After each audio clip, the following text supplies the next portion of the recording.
Designers, welcome to the tutorial for how to add your logo to an existing raster-based object. As you can see here, I've created a coffee mug that has my studio logo on it, and it looks fairly believable. There's a few things about it that could be a little better, but for the most part, I was pretty happy with the way this turned out. Let me show you how we started to do this. So if you haven't created a raster image of your logo yet, you need to do that. And I'm going to go back to Illustrator here real quick to show you how that's done. Here you see I have my vector logo here, and I can show you it's a vector logo because all my paths light up.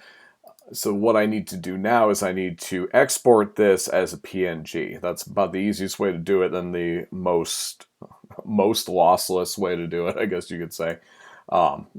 So I'm going to go down and under File to Export, and then I'm going to go to Export As. When I do that, it's going to give me the option right here, and it'll say, okay, how do you want to export this? I want to export it as my logo design. You can call it transparent or whatnot. I'll call it transparent, just so we know. I want to use my artboard for the boundaries on that. Format's going to be PNG. I'm going to hit export there, and then it's going to give me some options here. I like a high resolution. I always think in terms of print media. So the only time you want to use 72 is when you're doing something that's going to mainly exist on a website. So I'm always planning for print. So I go 300. And then I make my background color transparent. These are options here for web-based stuff. Basically, interlaced means that if it's taken a while to load on a website, it's going to give a real low-res version that's real fuzzy, and gradually it'll overall go into a high-res version. If you leave interlaced unchecked for that, that means that it's going to load in bars at a time. And, you know, that's fine either way, but that's mainly just for web-based applications. We don't have to worry about that, so that's why I kind of skipped over that. So I'm going to go to transparent right now. I'm going to hit OK, and it'll save that there. Now, I've already opened a copy of this, so I'm not going to show you me digging it out or anything. But now that I don't need Illustrator anymore, I'm going to go to Quit Illustrator, and I've got Photoshop running here. So what I want to do now is I want to build this here. And what I did was I left this guy over here and I made some copies of those two layers so that you could see how I do them step by step. So I'm going to turn on now my mug that I found. And all I did to find this was I went to Google Images and I looked up blank mug. A large version marked for reuse or reuse with modification. It was one of those guys. Yeah, I had to dig a little bit to find it, but I did find one. It was a PNG with a transparent background, which helped even more, so that was nice. Find what you can. You know, optimally, I don't care if it's got a bounding box around it. I don't care if it's a different color, it has a background picture. The main thing you want to avoid, though, is a pixelated image, because that's not going to make a believable print like you see here. Okay, so I've got my mug turned on. I've also gone and I've opened up my logo. And if you forget how to do that, all that is you open the PNG file of the logo itself, and then with your move tool over here, you drag it from its own file into the file you're working on. So I know it may have been a while since you've messed with Photoshop if you're an Explo folk. So what I want to do is I want to take this guy. First of all, I just want to kind of see if the size is good. So I'm going to grab this guy here. I'm going to move it over here. That is way too big. It hangs off the side here. I mean, yeah, it could look cool if it was that big, I guess. But, you know, I'm trying to shoot for something like this over here. Now, when you look at this one here, you notice that it's kind of warpy. You're like, well, wait a second. That one's all straight and it's a perfect circle. Right, that's how my logo normally is. But I had to apply my logo to a surface that not only is a cylinder, but also is concave in the vertical direction. So I had to think with my object in mind, because the computer doesn't know that this is a cylinder, and the computer doesn't know that it is concave this way. That's all from my own schema, my own background knowledge. So what I'm going to do is I'm going to try and make this look the part. So right now I'm going to go to Edit, Transform, Scale. And those of you guys who have remembered me real well know that I always forget which which one that's in. I always think it's an image for some reason. It's an edit. So I'm going to go to scale. I'm just going to scale this guy down to an appropriate size that you might see on the side of a mug. That looks cool. I like that. I know the handle's back a little far. Probably should be back a little farther than that, but I'm trying to make it a little easy on myself. You should too. Okay, so I'm going to say that looks pretty good there. I'm going to hit enter. And yeah, it's the right size now, but it doesn't look right. I mean, it looks fine, I suppose, if you wanted a roundabout idea. But I wanted to make mine believable, and I'm not buying that right now because it's too flat and it's too evenly toned. And if you look at the mug, there's shadows and reflections and midtones on it, and we need to apply that to our logo as well. You know, you'll see a lot of websites that do this, and the main reason is because they have an algorithm that says, "Oh, you made a design, cool. Here's what it looks like on a T-shirt. Here's what it looks like on a mug. Here's what it looks like on a business card," and that's fine. You know, if you're doing mass stuff like that, but if you're an up and coming designer and you want to put forth your best effort, this is a good way to do it. So I'm going to show you one that you may have been ignoring recently. And that is under transform, and it is called warp. You notice it gets its own little menu right here. So I'm going to warp this guy, and when you look at it, you notice there's some dots around. Those dots are not just dots. This is a vector that we've got set up here right now. And the cool thing about it is it operates completely on curves, which is just what we need. We need to curve this guy a little bit right now. He's too straight. So I'm going to take this and pull it this way, and look at that. I can stretch it like that. It's like, oh, that's cool too. It's like silly putty. So I'm going to just pull it up this direction a little bit. And I like to kind of follow the curvature of what I see there. Like, you see that curve there? It makes sense to follow the curve of the mug. So I'm going to go like that there. And then over here, I'm going to bend this guy up. I don't want to go nuts. If I bend it parallel, it's going to warp big time because my original guy it's not following like that either. It's got some corner area out here. So I just got to goose that guy just a little bit there. And maybe just a little bit here. It's not bad. I think these might be a little extreme out here. I think I got a little excited there. I just went a little too far. So I'm going to back those dudes off just a little bit. I also don't like how high this is coming up, so I can pull this curve down just a little bit here and kind of get that under the rim there just a little bit.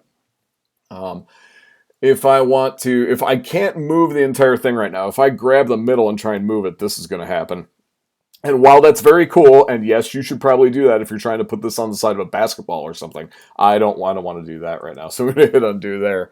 And I'm going to go back now. If I want to actually move the guy, I'm going to kick it back to something like Distort or something like that. That's going to give me a normal box. Notice it kept all my warps. I'm happy with the warps there. They look pretty good. I like that there. I still like my first one better, but this one's pretty good. Okay. Might just give it a little scrunch down just a little bit because we are looking at this from slightly above, which means that whether you can see it or not, that cup is foreshortened. The opening at the top is bigger than the bottom. So I want to create that look too of foreshortening. So that's why I scrunched it down just a little bit right here. So I like those changes. I'm going to hit enter. And I'm looking at it now and I'm going, yeah, it's curving, but it doesn't look believable. You may notice a few things. Did you notice that right now, I didn't make any color changes as this dude, but right now it looks dark over here and light over here? You're not seeing things. Well, I mean, you are seeing things, but I mean, you're seeing it here, but it doesn't exist here. It's not that my logo is transparent. That's color theory, folks.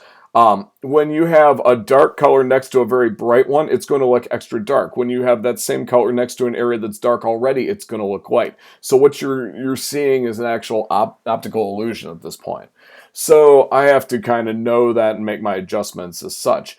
So I could hit this guy with lighting effects. Those of you guys who have played with the filter lighting effects before, it lives, I think it's under render. Yeah, lighting effects. You could like set up a spotlight and stuff like that. Here's the problem. You guys are using machines that are not so great. You know this already. And lighting effects is pretty GPU reliant, which means it's a process that is based mostly on the graphics processor of your computer. You don't have a graphics processor. You have a CPU that's doubling as a graphics processor. So while I could tell you to do that, you don't want to. It's going to lock up your machine and make all kinds of awful things happen. So what we're going to do is we're going to kind of do this a little funky way that I developed a while ago when I was doing a project, and I'm sure I'm not the first person to develop it. Everybody who makes something up thinks that they are.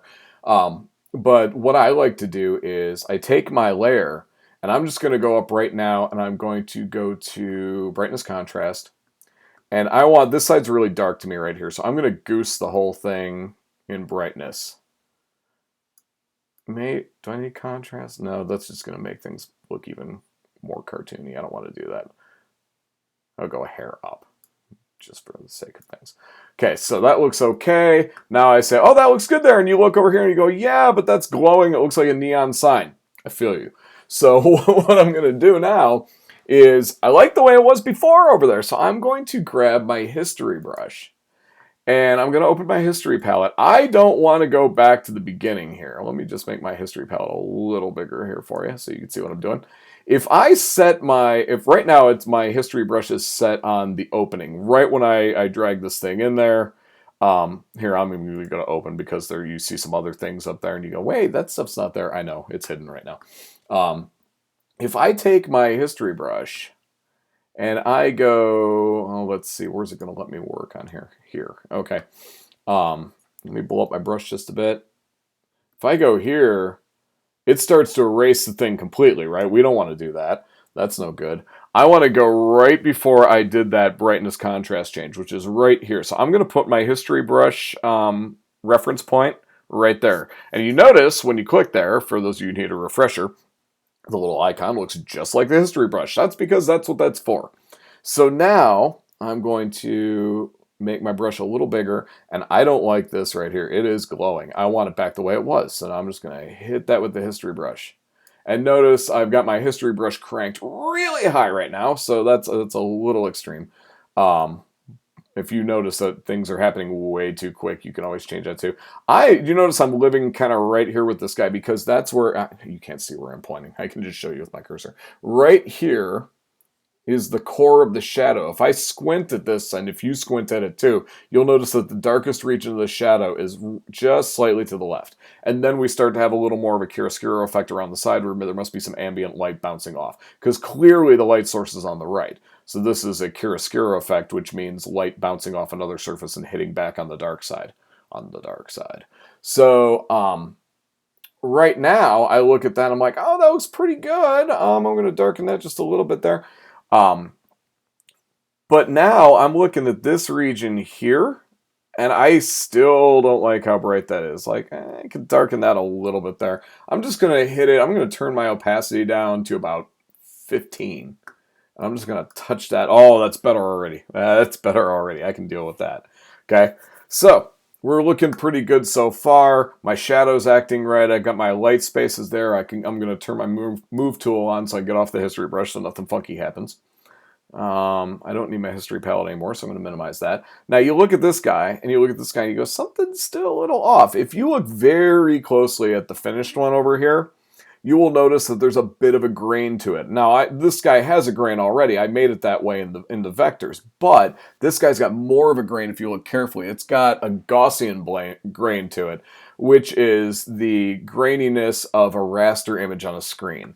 So in order to achieve that, that's done through a filter. So what I did was I made sure I was on that logo. I'll make sure just by clicking on it there. And I'm going to go up to filter, and I'm going to go to noise. And I want to add some noise, okay? When I do this, I can bring up this option right here. You'll notice you can't see anything. That's because it zooms way too close. So if I zoom out all the way, I'm going to try, aha, there it is. It was off to the side. I'm going to blow up my logo a little bit so I can see what the heck's going on here. And I look at it and I go, okay, let's see what we got going here. You can mouse around kind of to figure out how that grain looks. Here is like way too much. I always love going way ttoo much just so I know what the tool can do before I start doing it. Because if I'm like, oh, no, that's no good, you know. Oh, that's way too much. So I'm going to live down on this end. Even 20 is way too much. Like there's way too much color to that speckle. So I'm going to live somewhere around the 10%-ish range. I think that's what it was on my other one, or 12, I think is what it opened to. You can try that. You can try the Gaussian one. The Gaussian one's going to add a little more color to it because it's thinking like RGB screens. I think the uniform actually works a little better for that. So I'm going to hit OK. And now I have what looks like a little more of a believable grain to this guy. If you see any other areas where you're like, oh, it should be light, maybe it should be a little lighter there in the lightest spot, that's probably true. I can always try and hit that with my dodge tool. I could do the same trick I did before with the with boosting the contrast and then going back and rebrushing this with the history brush. That works too. Let's see what that dodge tool does on this guy. Just hit that right there. I got it set at 50%. I don't think I'm getting a lot of result out of that. That's okay. I'm good with that. So that's how you do that. Now that was a simple one. If you do something on a flat surface and you want to bend around, it can get a little bit trickier. Let me turn off these guys real quick here. Here's something I was monkeying around with earlier. I have another logo here, and I have a box to put it on. And I really wanted to bend this guy over the box. There's a couple different ways I tried to do this. Like, if I just put it on here, putting it on the side would be just fine, and that might be the easiest way, but you know me, I love a challenge. So if I did this right here, this is as easy, warping this guy is just as easy as going to transform. You could use perspective for this and just say, okay, I want to kick it back this way just a little bit. We're going to open up the front end just a little bit, and that way it looks like it's going back in space. You don't want to make these guys match the edge so much because that, here, I'll try and put it up there so you can see what I'm talking about. It just doesn't fit right like that. So you kind of have to, you want to kind of match what you see happening on the face. Like I see this getting bigger this way to that, but it only works in one direction. And that actually looks fine. It's kind of cool like that. I don't mind it. But let me show you what I was trying to do earlier. And fair warning, I am working on a brand new Mac here with a brand new, really powerful graphics card. And this tool I'm about to show you still locked up my brand new machine with its dedicated graphics card and loads and loads of RAM. So fair warning, you can try this, but I guarantee you this is probably even going to lock up mine. Because not only is this tool I'm about to show you GPU reliant, it's also CPU reliant. So it takes most of the resources of your machine to work on. I noticed that the more I monkeyed with this tool that I'm about to show you, the more likely it was to lock up. It let me play around with it a little bit, you know, but if I kept going, I kept messing with points, and after a while I got the spinning pinwheel of death, which I may still get on this, and that's when it just locks up and into an infinite, like, processing loop. So I'm going to say what I was trying to do is I was trying to get the logo to be on this side, but also on the top, like it was bending over. So I want to show you this guy here, Perspective Warp. Perspective Warp's a really neat tool. It basically lets you tell the computer where the 3D sides are of a 2D picture. So let me show you what's going on here. So it's a step one, click and drag the points to define a plane. And you can do that on all planes. So I'm going to tell the computer that this is, I can see 3 planes right now. So let me close this little window here. Oh, it's not going to let me. So I'm going to click here, and I'm going to make this box, and I can drag this box to each corner of this plane. There we go. I can make a new plane for the side over here. And as soon as I touch one to the other, it says, oh, that must be part of that side. And I say, yes, it most certainly is. So then I tell it to, here's the rest of it for you there, buddy. And I'll click one up top here. Get a box going there. And it said, oh, is that where that goes? And I say, yep, it sure is. I click over here, and then I goose that guy in there. Kind of make sure all my box edges match. That looks pretty good, okay? So then I hit the enter key, enter. So it says step 2. All right, you got that there. Now move your pins to bend it the way you want it to. Here's the problem, is that when I move these pins, it will move all the rest of the pins too. So you see when I pull this over, this guy, the little guy off to the corner right there, you see him moving up and down. I'm going to try and do this quickly so it doesn't freeze. I'm going to pull this guy over here just a little bit. I'm going to move this guy back down here. I'm almost buying that. Oh, I'm so close to buying that right now. Okay, before it locks up, I'm going to hit enter. Whoo, baby, that was close. I'm still not totally buying it, but I was afraid it was going to lock up. So, that's the thing you want to watch out for. Now, here's part of the thing that does not make this believable, is that this looks fine, but up top you can tell that just by even, you don't even have to squint to know that the top of this box is being super lit up, and the side of this box over here most definitely is not. So if this is normal, then this green up here should be a lot lighter, but I can control that right now just by making a selection area. It doesn't even have to be a nice selection area. I'm not even going to use a good lasso. I'm going to use my polygonal lasso. I like this guy when I need to just bend something or to make a general selection area. I want some straight lines. I want to wrap around, and gives me a little more control than just the normal pointless lasso does. I'm going to click there, and I'm going to say, okay, that guy. I want to control this part. So what I'm going to do is I'm going to go up to adjustments, and first I'm going to try brightness contrast and see what that does.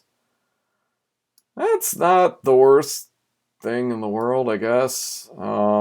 It still looks super cartoony. Let me try one more thing. I want to try going to adjust my exposure.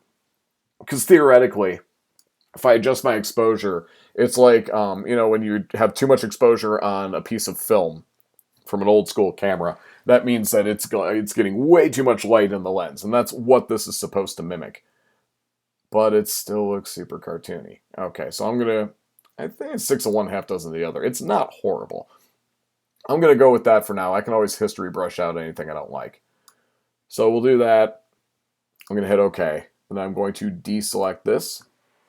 So now that I've got that there, once again, this logo needs that grain to it. It is way too evenly green because of the vector work. So I'm going to go down to noise, add some noise. Let's find my logo first. There it is. Cool. Zoom in on that just a hair so I can see what the noise looks like before I commit to it. It's a little too close, but you get the idea. I'll probably stick to that. Let's try it. And let's just hit that with a little bit of history brush. We're going to go back to my history panel, and we're going to set my history brush right before the exposure change. So when I went to polygonal lasso right there, that should be good. So what I'm going to do now is I'm going to bump that opacity down even to 10 right there. Notice that I've got a large brush with no hardness to it, so a very fuzzed out brush. I'm just gonna kind of hit, oh, that's better already. Just kind of hit that a little bit there. Anywhere where it just looks a little too fakey. That's pretty good. Now, some areas I'm not exactly liking. This is a weird bend right here. I could always kind of correct that if I want to. I could try and take the bend out of it or make it look a little more sweeping just by erasing part of it. That can help. It's still not great, but hey, what do you want? It doesn't really exist. But that's not bad.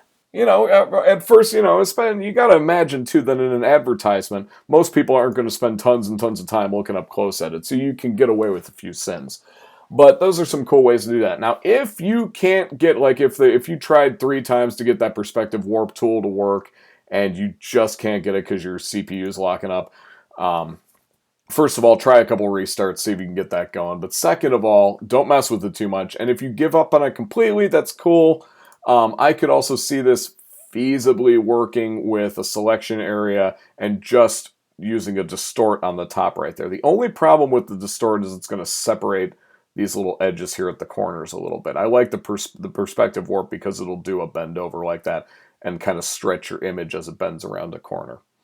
But anywho, that's that. I want to give you a chance to kind of absorb that and look at it and think of questions, I want you to watch this and then get back to me with questions like, well, what about this? Well, what if I do, a multiple angled warp or something like that? Let me know your questions and I'll be happy to answer them. What I'd really like you to do is write these questions in the comments section of today's post.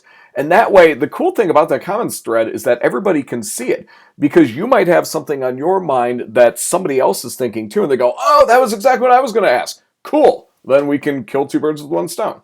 Okay? So anyway, have fun playing around with this. Don't get too frustrated if your CPU and your GPU are going nuts. Just do a restart, save now, save often sort of deal. And we'll go from there, okay? If you have troubles or you have questions or you need a solution, live class or do a live Google Meet with me. I can share my screen, you can share your screen, or we can just talk, that's fine, or even just through email would be great. But I'm looking forward to talking to you guys and have fun with this, okay? And advanced folks, if you saw something in there that got you really excited, you feel free to go ahead and throw one of these ideas into your work as well. All right, guys, happy designing. Thanks so much. Bye-bye.